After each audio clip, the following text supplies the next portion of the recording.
Bonjour, j'espère que vous allez bien. Alors, bienvenue pour les astromancies du mois d'octobre. J'espère que vous avez passé une bonne rentrée, une bonne reprise, hein, pour ceux qui auraient eu quelques vacances. En tout cas, j'espère que vous allez tous le mieux possible. Une petite nouveauté avant d'entamer les astromancies du mois d'octobre. Je vais faire des extensions ce mois-ci que vous trouverez sous la vidéo. Donc vous trouverez le lien, tout ce qu'il faut, toutes les informations sous la vidéo pour pouvoir aborder tous les domaines. Donc dans cette extension, j'aborderai tous les domaines, tant le plan sentimental que matériel, que professionnel, que familial, que spirituel. Tout ça sera dans l'extension. Sinon, bah, écoutez, vous aurez toujours le tirage mensuel que je traiterai exactement comme je le fais d'habitude, en laissant venir ce qui vient pour vous donner un message qui, j'espère, vous parlera. Voilà, bah écoutez, je vous retrouve tout de suite pour les astromancies du mois d'octobre. Alors, le prochain signe, allez, celui-là, les Sagittaires. Alors, je vais tirer une carte de maison, tirer des maisons astrologiques pour voir quel va être le domaine de vie qui va un petit peu occuper l'écran là pour les Sagittaires pour ce mois d'octobre. Alors, et c'est la maison 2, relationnel, argent, les biens. Bon, c'est plutôt l'aspect financier, hein, financier et matériel. Le relationnel, moi je l'attacherai pas trop à cette maison, plutôt à la maison 7, mais enfin bon, peu importe. Principalement, il s'agit de l'argent et des biens matériels, les revenus du travail aussi, et également les compétences, puisque les compétences font partie de nos acquis. Ce que l'on sait, on le sait une bonne fois pour toutes. Alors, je vais d'abord tirer une carte de guidance de la sagesse de l'oracle pour les Sagittaires. Et voilà, ça a changé. Un vent de changement. Et là, je fais un petit clin d'œil à quelqu'un qui se reconnaîtra parce qu'on a un zèbre avec des rayures qui n'ont pas changé. Petit message personnel. Donc, un vent de changement. Alors ça, c'est une drôle de carte quand même, puisqu'on a une espèce de je sais pas comment on pourrait dire ça, de petit clocher là, positionné sur le dos d'un zèbre. Donc, effectivement, on peut dire que c'est une carte originale. Bon, avec en haut une girouette, hein, la girouette symbolise le changement également. On sent qu'il y a du vent, en haut, puisqu'on voit des petites choses comme ça flotter, un ruban flotter. Bon, écoutez, ça veut bien dire ce que ça veut dire, hein. Il s'agit de changement vous concernant. Alors, on va regarder avec le tarot. Le tarot pour un autre message, un complément d'information pour les Sagittaires. Alors, il y a un petit côté original aussi quand même dans cette carte, hein, c'est le moins qu'on puisse dire. Alors, Sagittaire. Allez.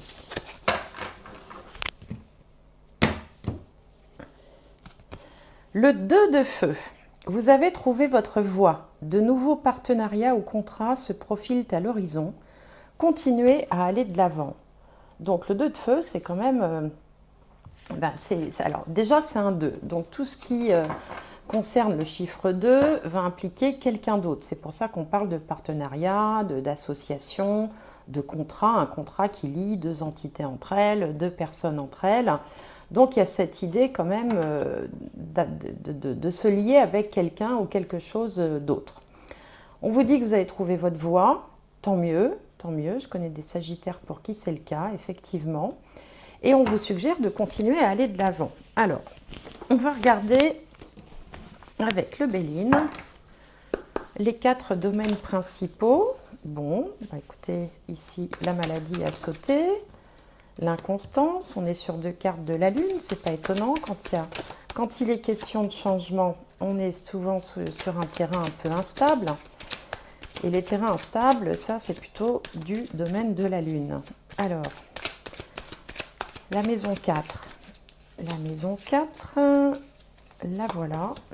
La ruine. Bon. Alors, qu'est-ce qu'on a?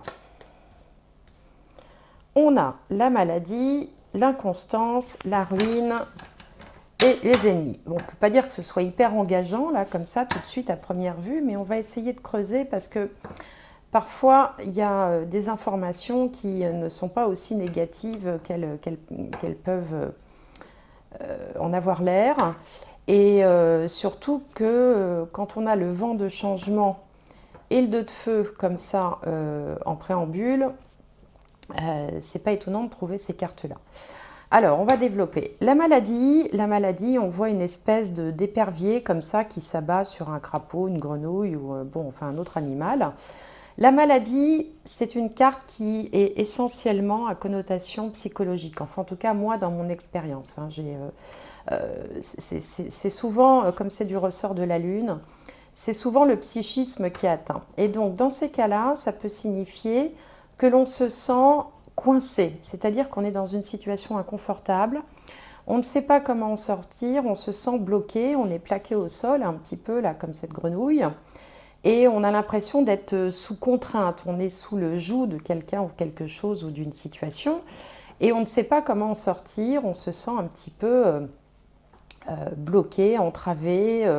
Alors parfois cette carte peut aussi représenter des addictions, hein, parce que quand on est victime d'une addiction et on est un peu sous contrainte aussi, hein, il y a quelque chose de plus fort que vous qui vous dirige. Bon, donc c'est un petit peu ça l'idée, c'est d'être contraint par quelque chose. Ça peut être tout simplement aussi le poids des responsabilités, hein. On voudrait faire quelque chose et puis on ne peut pas parce que voilà, on ne peut pas.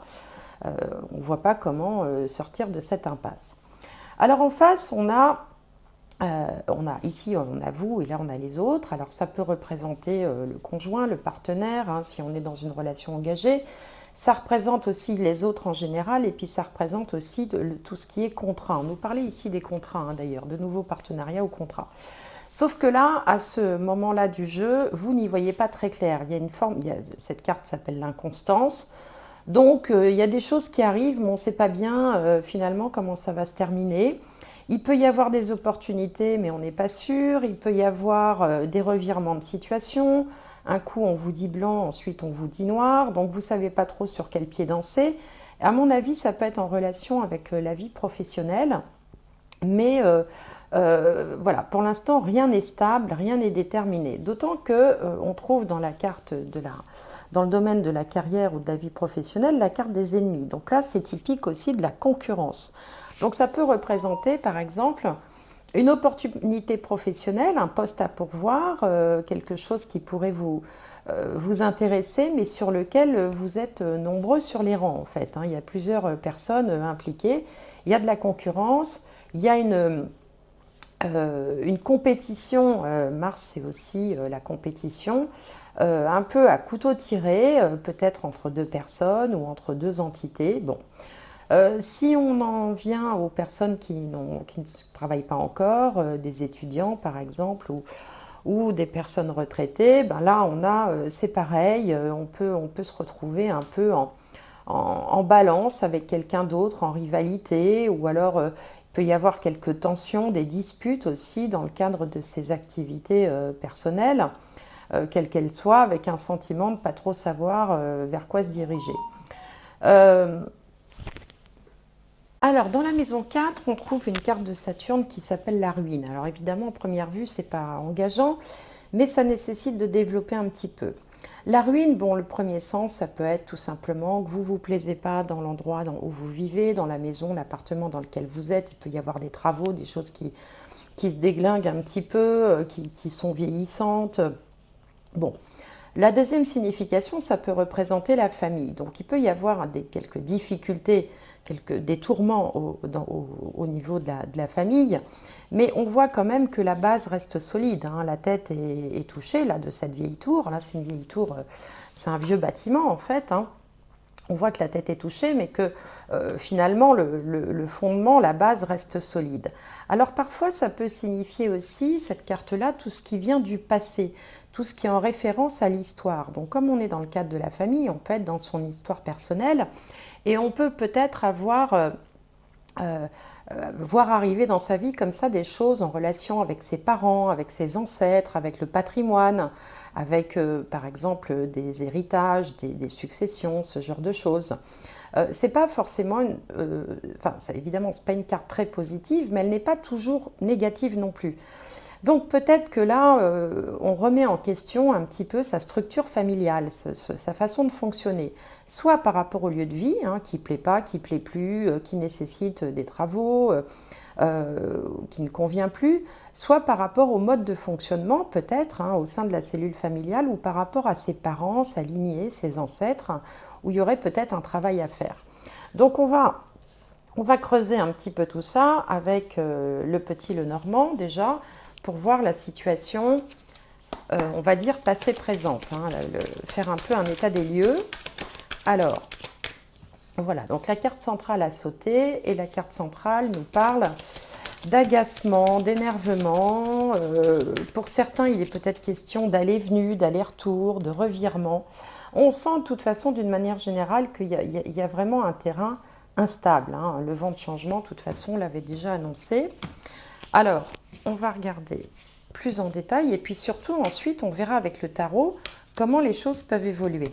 C'est ça qui est intéressant, c'est de savoir comment, si on est dans une situation un peu complexe ou un peu délicate, voir comment ça peut évoluer après. Bon, déjà pour l'instant on va regarder la situation telle qu'elle est. Donc ici on a le fouet, alors les oiseaux, l'anneau, la clé.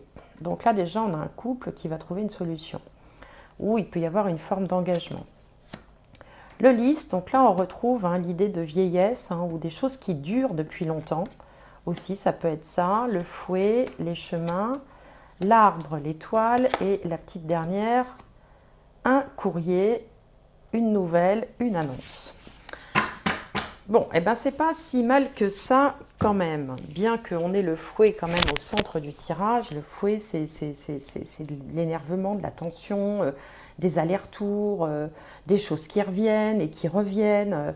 Voilà, c'est pas serein. On n'est pas dans le calme, on n'est pas dans la paix, on est dans une espèce d'effervescence comme ça, qui tape un peu sur les nerfs.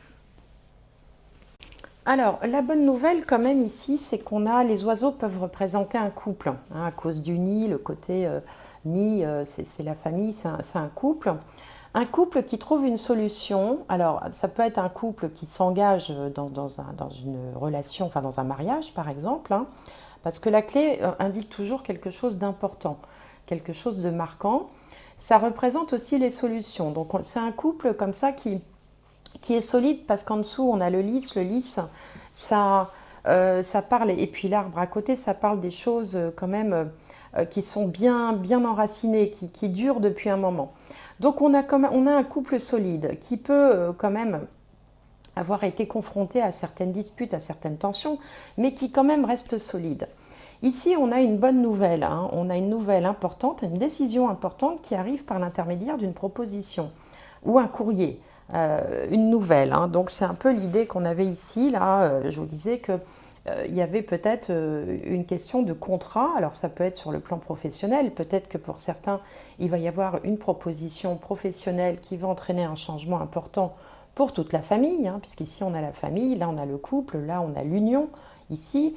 Donc il peut y avoir comme ça une proposition qui va entraîner un choix qui sera important. Mais cette proposition peut arriver comme un peu comme une bénédiction, parce qu'elle est tout de suite précédée de l'étoile. L'étoile, c'est les rêves, les aspirations, les bonnes nouvelles, les améliorations, c'est la guérison aussi. Alors pour certains qui seraient souffrants ou qui auraient été un peu souffrants dernièrement, on voit quand même une nette amélioration de la santé, alors sûrement par le biais d'un traitement, puisque la lettre dans ce cas-là peut représenter tout simplement une ordonnance, hein, par exemple, l'ordonnance du médecin. Donc là, il peut y avoir pour certains une amélioration de la santé. En revanche, il peut être question aussi d'une personne âgée de la famille qui soit un peu souffrante. C'est possible aussi, hein, une personne un peu âgée. Mais bon, là aussi, à côté de la santé, on a l'étoile, hein, qui est quand même symbole de guérison. Donc voilà, il peut y avoir comme ça un un petit pépin de santé à traverser pour une personne âgée de la famille. Bon, on voit également que les disputes qui peuvent avoir lieu ou des tensions, c'est pas forcément des disputes.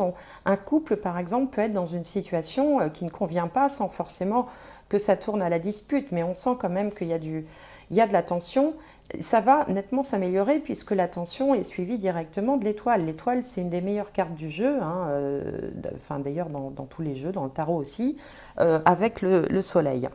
Donc là, on voit quelque chose qui est en train d'évoluer. On a une situation quand même à la base qui est pesante, qui n'est pas agréable. On voit bien avec ces cartes-là d'ailleurs que bon, c'est quand même lourd un petit peu les énergies, mais on voit qu'il y a une opportunité qui arrive puisque le tirage se clôture par une nouvelle et une bonne nouvelle, parce qu'on aurait une mauvaise carte ici, bon c'était plus embêtant, on aurait une mauvaise nouvelle, mais là on a plutôt une bonne nouvelle qui peut aussi concerner la famille puisque l'arbre représente aussi la cellule familiale, les racines comme on dit, les racines de l'arbre, donc les racines familiales, qui va en s'améliorant. Et il y aura un choix, il y aura une décision à faire. Alors, c'est une décision, alors pour certains, qui pourra passer peut-être par la justice. C'est possible aussi parce que le lys représente également tout ce qui est juridique. Bon, mais pas forcément. Ça peut être aussi une lutte qui dure depuis pas mal de temps, puisqu'on avait ici la carte de la rivalité, de la concurrence. On est un peu fatigué de se battre, on en a un petit peu marre, et enfin il y a une décision qui va intervenir, une opportunité, une proposition, un contrat, une offre, et qui va permettre de changer le destin, on va dire, de la personne ou de la famille. Enfin ici je vois plus une famille, mais ça peut être concerné un individu de la même façon aussi, et qui va aller vers le mieux. Et puis pour d'autres, il sera tout simplement question de faire un choix, de prendre une décision par rapport à une situation qui... Parce que le fouet, vous savez, ça fait comme ça des allers-retours. Donc c'est quelque chose qui... On a l'impression qu'on tourne en rond depuis longtemps. Le lys symbolise la vieillesse, donc depuis longtemps.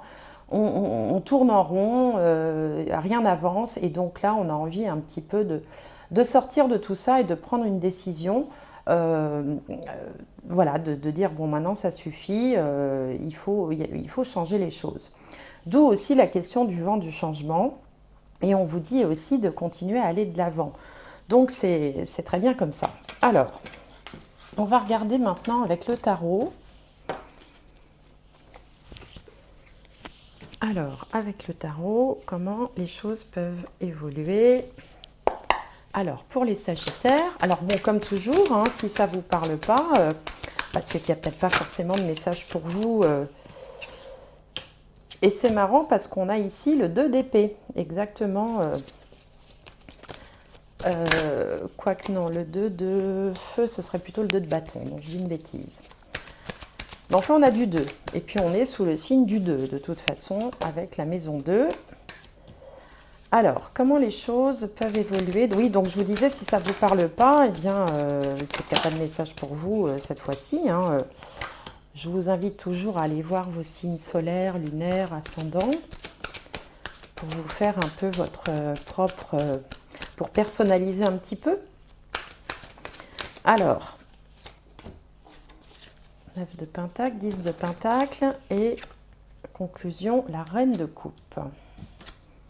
Donc ici, on a le Page de Coupe et la Reine de Coupe. Bon, il y a plutôt de la douceur dans l'évolution des choses. Là, on sent moins d'énervement, moins d'agacement. Il y a quand même quelque chose en relation avec la famille. On a 2 pentacles avec la famille, avec l'argent, avec l'hérédité aussi.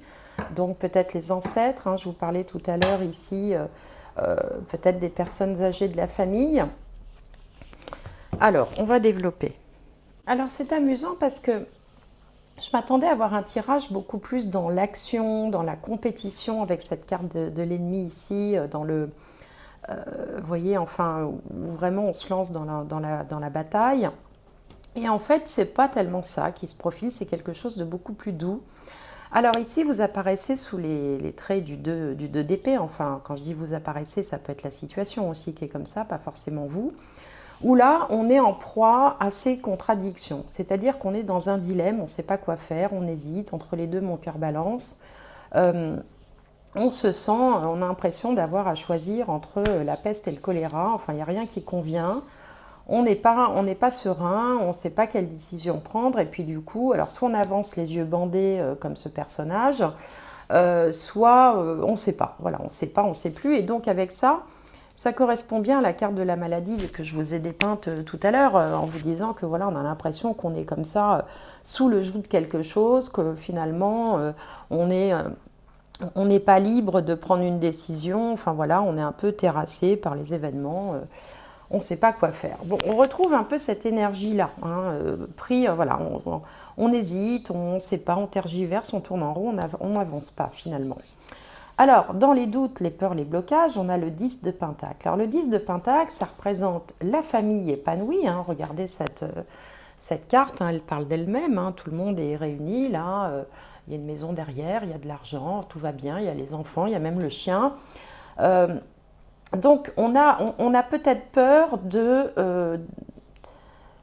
à force de ne rien faire, d'ébranler un peu la solidité, la sérénité familiale, hein. C'est pour ça qu'on avait la ruine ici. On se dit peut-être que voilà, il va quand même falloir à un moment donné faire quelque chose, parce que ce qui est en jeu là, finalement c'est le bonheur familial, c'est aussi peut-être au bout du compte des problèmes financiers aussi qui peuvent se profiler, puisqu'on avait quand même ici la carte, la maison 2, hein, qui nous parle des finances, des revenus. Voilà, donc on a un peu peur en fait pour sa cellule familiale. Bon.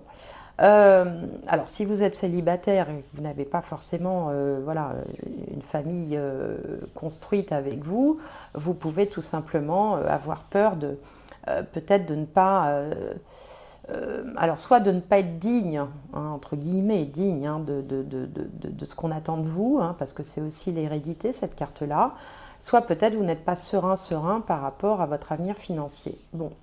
Sauf que l'énergie qui vient à vous, étonnamment, le 9 de Pentacle, c'est l'énergie de la richesse. Alors la richesse au sens de l'abondance en fait, un certain accomplissement. Donc c'est bizarre parce que voilà, ça démarre, on ne bouge pas, on ne fait rien, on s'inquiète et finalement on va peut-être se rendre compte qu'on est quand même riche de quelque chose, hein. C'est aussi le moyen de réaliser de faire le point sur tout ce qui va bien dans sa vie. C'est-à-dire que parfois on est centré sur un problème et puis finalement quand on fait le point, on s'aperçoit que quand même tout ne va pas si mal et que même il y a beaucoup de choses qui vont bien. Et puis en prenant conscience de ça, va émerger une espèce d'intuition, c'est-à-dire qu'on va choisir la voie du cœur en fait. C'est pour ça que j'étais surprise, moi je m'attendais à quelque chose qui rentre dans la bagarre, qui se batte pour obtenir ce qu'on souhaite. Et en fait non, on va plutôt laisser venir, on va plutôt utiliser son intuition. Alors après, Sagittaire, signe de feu, bon, c'est vrai que généralement, il y a quand même du dynamisme, mais il y a quand même toujours beaucoup d'intuition, hein. Le Sagittaire, j'ai coutume de dire que c'est souvent le signe le plus connecté, hein, des 12 signes, enfin l'un des plus connectés, des plus ouverts à plein de choses, qui s'intéressent à plein de choses.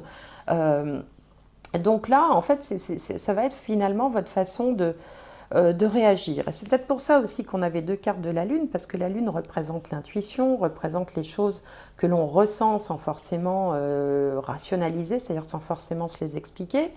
D'ailleurs ici on vous dit que vous avez trouvé votre voie, donc il y a quelque chose comme ça qui va se faire quasiment tout seul, mais pas forcément dans l'action. Et puis le résultat c'est le page de coupe. Et le page de coupe, alors ça peut être une opportunité. Effectivement, on l'a vu tout à l'heure avec la lettre, hein, dans le tirage précédent. Ici aussi, on voit que quelque chose se profile, mais c'est pas bien clair. Alors ça peut être une opportunité, mais qui chez vous va être dirigée par le côté affectif, par la voix du cœur. C'est-à-dire que peut-être que dans ce dilemme-là, vous aurez peut-être le choix entre quelque chose. Alors, je vais prendre un exemple. Un poste plus lucratif, plus, voilà, plus prestigieux, mieux payé, et puis un autre poste qui est, bon, qui est moins bien sur le plan financier, sur le plan du prestige, mais qui vous plairait beaucoup plus, qui serait beaucoup plus raccord avec votre personnalité, avec vos envies, avec ce que vous souhaitez faire, avec éventuellement vos passions ou vos centres d'intérêt. Et je pense que c'est ce choix-là que vous allez faire parce que la finalité, c'est la reine de coupe, et la reine de coupe, c'est quand même les coupes, enfin toute la série des coupes, ça représente le cœur, la sensibilité, l'empathie, le bien-être, le fait aussi d'être enveloppant avec son entourage, d'être un peu maternant. Donc là, on sent que en fait, vous hésitez peut-être entre le cœur et la raison. Et c'est pas forcément en vous jetant dans la bagarre, entre guillemets, bien sûr, que vous allez sortir de cette situation-là qui vous étouffe un petit peu. C'est un peu ça l'idée de la maladie, c'est voilà, on étouffe dans une situation. Vous allez en fait faire un peu un bilan objectif de ce que vous avez, de ce que vous aimeriez avoir et de ce qui vous embête en ce moment. Et finalement, c'est avec le cœur, c'est avec votre ressenti, votre petite voix intérieure que vous allez avancer sur une proposition ou sur une décision aussi qui va vous sembler être la bonne et que vous ne regretterez pas puisqu'à la finalité, on a la reine de coupe. Et la reine de coupe, elle est épanouie, c'est quelqu'un de serein, de calme, voilà, il n'y a plus d'énervement, il y a beaucoup plus de tranquillité, il y a du partage, elle est altruiste, elle est empathique, elle a beaucoup d'intuition et de ressenti. Donc en fait, pour résumer, c'est grâce à vos ressentis, aussi peut-être parce qu'il y aura voilà, une opportunité, un truc qui va se présenter, quelque chose qui va vous mettre la puce à l'oreille, enfin, une espèce de plan B peut-être qui va se présenter et qui va retenir toute votre attention parce que vous sentirez intuitivement que c'est ça qu'il vous faut. Et c'est pour ça qu'on vous dit vous avez trouvé votre voie. Donc là, il y a un changement qui s'opère, ça peut être intérieur aussi, dans votre façon de voir les choses, dans votre façon de penser, dans votre façon aussi d'analyser une situation. Justement, vous allez arrêter peut-être d'analyser pour vous fier à ce que vous ressentez. Et on vous dit quand même qu'il y a des partenariats ou des contrats qui se profilent à l'horizon. Donc, l'opportunité, elle est là, elle est représentée par ce page de coupe. Et de continuer à aller de l'avant, mais à votre manière, à votre façon à vous. Voilà, donc vous pouvez finalement vous faire confiance dans tout ça parce qu'il y a beaucoup de cartes d'intuition et voilà, de ressenti qui apparaissent dans ce tirage. Donc voilà ce que je peux vous dire pour ce mois-ci. Alors on va tirer une dernière carte, un dernier message pour les Sagittaires pour le mois d'octobre. Alors de toute façon, je développerai tout ça dans l'extension puisque en fait ici je regarde 4 maisons, si on fait toujours une analogie avec l'astrologie. Dans un thème astrologique, il y a 12 maisons pour tout le monde, c'est pareil. Et ici, j'en regarde que 4. Donc, dans l'extension, je regarderai l'intégralité des 12 maisons pour avoir des informations, tant sur le plan financier que sentimental. Il y aura des tirages sentimentaux aussi. Alors, l'apprentissage. Tirez les leçons de ce que vous vivez en ce moment même. Vous vous sentirez vivifié et plus confiant. Ça, c'était l'idée de la carte ici en haut, là, de la richesse en fait, où je vous disais que finalement, vous faisiez un bilan et que vous vous aperceviez que tout n'allait pas si mal dans votre vie. Donc là, c'est un peu ce qu'on vous dit, l'apprentissage. Il y a peut-être aussi une leçon finalement à tirer de ce que vous avez vécu dernièrement. Tirez les leçons de ce que vous vivez en ce moment même. Vous vous sentirez vivifié et plus confiant. Donc voilà, amis Sagittaires, j'espère que cette guidance vous aura plu, vous aura permis d'y voir plus clair ou de comprendre, d'avoir certaines clés de compréhension. En tout cas, c'est ce que j'espère. N'hésitez pas à liker, à me faire un petit commentaire, allez voir l'extension si ça vous en dit. Si ça vous suffit comme ça, c'est très bien. En tout cas, moi, je vous souhaite un excellent mois d'octobre. Portez-vous bien, gardez le sourire et à bientôt.